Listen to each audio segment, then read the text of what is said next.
Hey everyone, it's Casual Gaming Dad here, and I thought it would be interesting and fun and helpful for people if I made a little video about how to play Among Us and some things that I would tell people if I had friends that wanted to play the game and wanted to learn how to play the game, and just to give you a little bit of an edge when you start playing this game. It can be a lot of fun, it really can be, especially when playing with friends.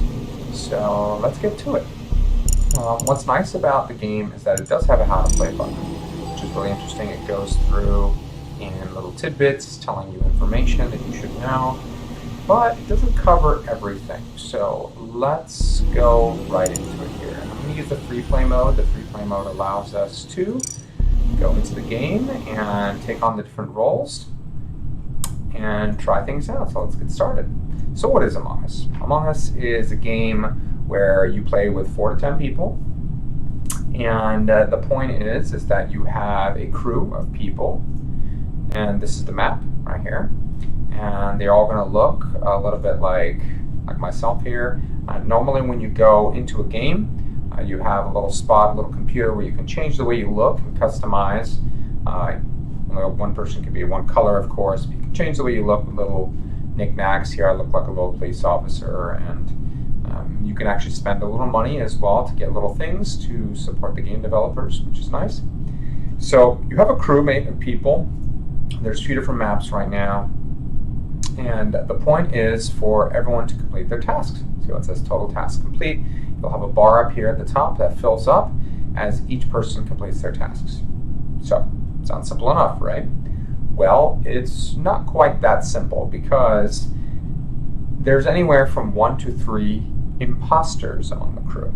So each time you start a game, it's going to show you whether you're a crewmate, and it'll show everyone that's in the crew. And depending on how many imposters there are, and the person who makes the game can change the settings. Again, it can be 1 to 3, so 1, 2, or 3. Usually with 10 people, my friends and I, we do 2 imposters. Okay. Obviously, the more imposters there are, the more challenging it is for the crew to get everything done. And so it's the imposter's job, if you're an imposter, to prevent your crewmates, well, not real crewmates, but crewmates, from completing all their tasks. So if you make it so that they cannot complete their tasks anymore, you kill enough people, then you win. And if the crew manages to do it before you can do that and whatnot, and of course it's a little more complicated than this, but nonetheless, that's pretty much the gist of it. So also in settings, just as an FYI, you can come here and you can use either mouse if you're doing it on PC like I do. I like it on PC. It's free on mobile. It's only $5 on the PC though. I tried it on mobile first, and I do feel like it works pretty well. It works fine, but I do prefer on the PC. I'm a PC Casual Gaming Dad after all, right? You can use mouse or mouse and keyboard. If you do mouse and keyboard, you'll be using up, down, left, and right to move while clicking with the mouse. I prefer just the mouse. So there's that. Okay. So if you're a crewmate, then you're going to be given various tasks. So if we come here, since we're in free play, we can look and see what different tasks are. You see over here, I have admin swipe card, O2, empty chute 0 to 2, electrical download data, and electrical divert power security. So let's go and take a look on the map. It shows exclamation points, so it sees where we can complete tasks. So let's start with that first before we move on to anything else. Let's come over here. There's different parts of the map. So you're not always going to have tasks. They're going to be randomized to you. The person who makes the game can decide how many tasks each person's going to have. Right here, this is the minimum.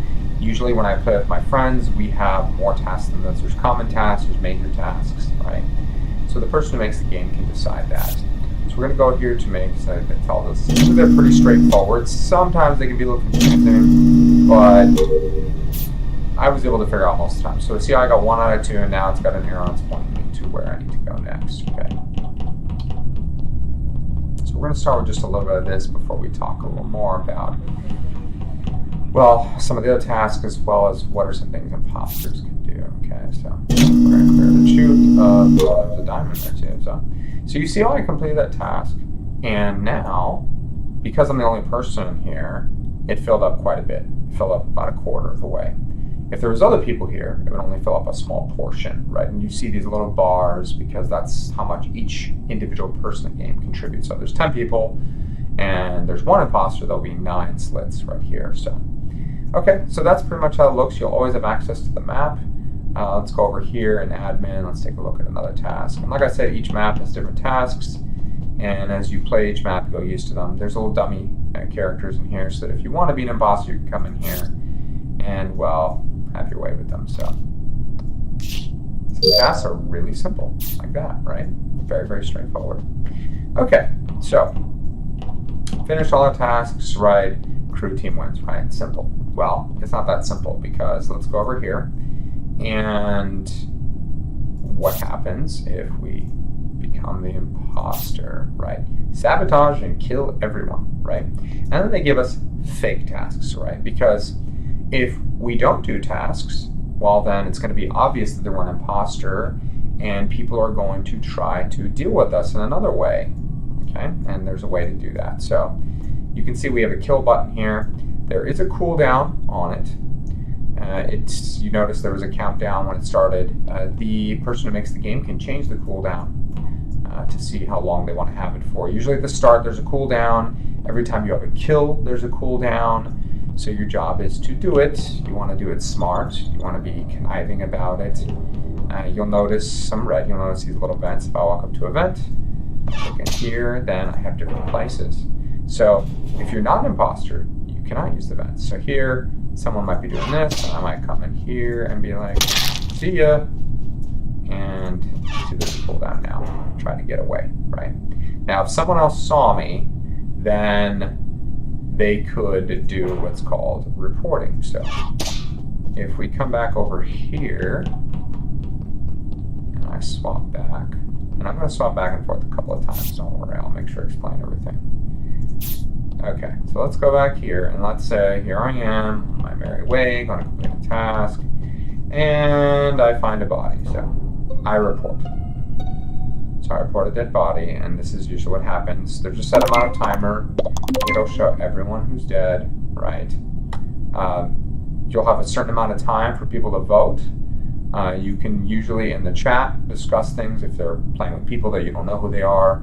In my case, we do it on Discord, so we're all just talking over one another, and well, not always talking over one another, but just trying to understand. You can see this is the person who called the report, and in this case, I'm going to skip vote, right? And they're going to try and vote on somebody, and somebody needs to get usually at least 3 votes to get kicked out. If there's ties, then no one will be, but if someone does, in this case, 3 was not the imposter. Well, it's telling us that, but normally it wouldn't say that. You wouldn't know for sure until the game is over, until someone was an imposter, right? So you can vote off people that are innocent, right, and that are actual crewmates. So you really have to think. You have to know, all right, hey, I was over here, and I saw this person, and this person had plenty of time. They could have snapped my neck, so I feel safe. I feel confident saying that Simon was not the imposter, right? And then sometimes you get accused, and you have to be able to stand your toes in defense. And well, actually, I was doing this task. I was on this side. Where was the body found? The body was found, let's say, over here in reactor. I was in navigation. There's no way I could have been the killer, right? So, and if there's more than one imposter, then things get a little hairy and complicated, right? Another way to stop and reset cooldowns for kills and whatnot, if there hasn't been a kill in a while, or if you're pretty sure you know something, you can call an emergency meeting. So, and each person usually gets 1 emergency meeting call. So if I do that, watch, I'll just call it emergency meeting, and we can discuss, do the voting and whatnot. Let's get vote, of course. And let's see. Okay. Black got voted. Let's see what happens there. We'll proceed. And Black got the boot. And Black was not the imposter. So, but like I said, normally I wouldn't show you that. Okay. Let's go back to being the imposter so we can look at some other things as well. So, something else you probably noticed earlier is this sabotage. So what does this mean? Well, there's X's here on things you can't sabotage right now. But there are some things you can't. So let's see what happens when we sabotage. O2. Oxygen depleted in a certain amount of time. So that means that someone has to come over here and use and type in the code 35125. Okay, so that's one of them. So you see we only have a certain amount of time to do that. In fact, I'm going to make it actually.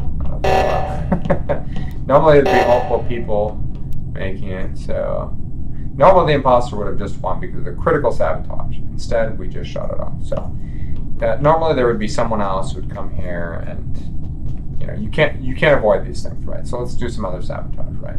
Let's wait for electrical. Since electrical seems to be a pretty common one that people pick, and that's because the lights get dimmed, and that can make things difficult. You'll see your field of vision is going to be much smaller. So let's see, let's sabotage electrical. Okay. So lighting is really, really low. And now you'll see that it doesn't look that way for me because I'm the imposter. But watch, I'm not the imposter. Look at how low my lighting is. This makes it a lot easier as an imposter to sneak through events and to catch people off guard when they don't expect you. So usually lights, and if you see someone who's just kind of wandering around and the lighting's out and they're just kind of ignoring it and whatnot, that can be a little suspicious, right? So a lot of things can be telling. So there, we got the lighting back on. Okay. So one of the difficult things that I've noticed is that some people can find it a lot harder to be the imposter than it is to be the crewmate. Crewmate's straightforward, right? So what happens if you die? If you're a crewmate and you die, well, you don't just have to sit there waiting for the round to end. You actually turn to this handy-dandy little ghost and you float around and you can still continue your tasks. And you can float right through walls and everything just like a ghost would be able to, And you still want to complete your tasks because everybody has to complete all of their tasks for the crew to win. So if you're a ghost, you still have things to do. It doesn't mean that you just sit around like, you would in something like Counter-Strike, right? And just sit around waiting for the round to end. No. You do want to complete your tasks. And some people will say, get upset and I'm not going to complete my tasks. I'm pissed off, whatever. Well, that's part of playing the game, right? You're part of the crew, so you want to complete your tasks, right? So other than that, what else do we need to know? Well, what are also some other strategies as the imposter? Well, sometimes you really want to hang around people. Sometimes maybe you don't always want to go for the kill initiative. You want to build their trust so they don't think it's you, right? You definitely want to make sure that you are making it seem like you're doing the right thing. If we come on over here to security, and by the right thing I mean tasks, right? Come on over here to security, you can actually look through and see where people are. So that's what's kind of cool about this. Sometimes you can do that and see where people are. You can come on down here, check into our event, find someone here, and come on over and go for the kill. And then disappear quickly before anyone notices. And sometimes someone might see you go into a room, for example. Someone might see you go into here, right? And then they might see you go in there, and then they come down this way. And then they come over here, and then they see you come out of here, and they're going to start to think that's really fishy because how is it that you got from here to here? The only way is through a vent, right? So you got to definitely be careful. The vents are very, very helpful. Only imposters can use them.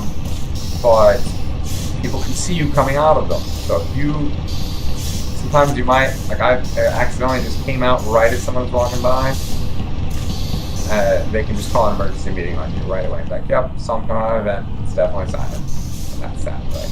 You get moved out. But otherwise, it's a pretty straightforward game. What I like about it is it definitely makes you think a lot. It makes you think, you could be on someone's team one game and they could be your enemy and imposter in the next game. Same with you, vice versa, right? You got to be strategic about your sabotaging when you're an imposter, right? You definitely need to be able to come up with a good story as to what you were doing. Seeming really calm and cool about what you're doing is definitely an important piece on convincing people and selling them your story. Because otherwise, if they call you on, hey, what task were you doing? And you start hesitating, you're not sure, and that you're already a suspect, or a sus, as something like to call it, right? Then you might just point them out, and they might vote you out, So definitely being selective and careful about that. Make sure you got your story straight, make sure you're doing things. There are certain tasks as well that you should be mindful of in certain maps, like some of the other more popular ones where there's midday, right? And you have to do a scan, and others where you have to do weapons, right? I think it's not here. I don't have the weapons task actually, but maybe I can go over here and make that active just so we can see what that looks like. But the point is that people can visually see whether you're doing it or not. So if they can visually see that, clear asteroids. So let's go do that. Okay, and that is weapons over here in this map. So let's go over here. So they'll be able to see you being able to do it. So if you're trying to fake a task, that's not the task to fake. Same with a few others. So, did I? Oh yeah, I am not paying attention at all. I've only played a couple of the maps. This is definitely one of them. But am I being a dum-dum? Yes, I am. Oh. It's because I'm an imposter. I can't actually doing it to fake tasks. I'm just not really paying attention here. But nonetheless, I think a lot of you see the plan, but I did want you to just see this part. So people will be able to see that you're actually doing it visually. If there's someone standing over here on the side, and there's a couple of them like that, so you definitely want to make sure that you're not trying to fake that one. That's pretty much it. I think another tactic that a lot of players use sometimes as an imposter is self-reporting. So you get a kill, you might report it right away yourself. You might wait a few seconds and report it so that you can say, well, hey, I reported it. I saw the person, I was over here doing tasks, and that might take suspicion away from you. At the same time, if you're not careful, maybe you might do the opposite. Maybe it's like, well, no one else was around there and that person's dead and you reported it, so it sounds like it's you, right? But yeah, it definitely takes a few games to get used to. I was an imposter my first game, and that really sucked. I had no idea what I was doing in that regard. And I was kind of quiet, and people pretty quickly figured out I was the imposter, and I got voted out. So that was that for me. But I hope this is helpful for some of you, and I encourage you to give this a try. If you have friends who want to play this game as well, who do play this game, it's that much more enjoyable. I have to agree with a lot of people who posted some reviews on Steam that if you don't have friends to play with, it's probably not going to be as fun. It just depends. If you're more of a lone wolf gamer, you like to play by yourself, then it's totally fine and enjoyable. But I've only played with friends, so I can't really, other than the time I tried it on mobile once. But for the most part, it's very, very fun with friends. And we do it every 2 or 3 days. Get, usually 9 or 10 people. Sometimes there's a line of people waiting on Discord for to be able to jump in. And it's a lot of fun. It really is, especially when you're just comfortable with people and messing with each other, ripping on one another. And sometimes you just vote someone off just because you don't like them. And, I'm just down to vote for so-and-so. And then, yep, that's pretty much the game. So if you have any questions, concerns, or comments, feel free to leave it in the comment section below. And otherwise, enjoy the game. One last quick thing before we go. There was an announcement not too long ago that they were going to work on Among Us 2, but they retracted that recently and said that they were just going to work on updating Among Us, this one, which I think is probably a better choice. So I can appreciate that. And if you like the game and want to support the devs, then there's a little bit of money you can spend on some cosmetics for yourself. I'm probably going to end up doing that as well because I think it's worthwhile and it's fun. So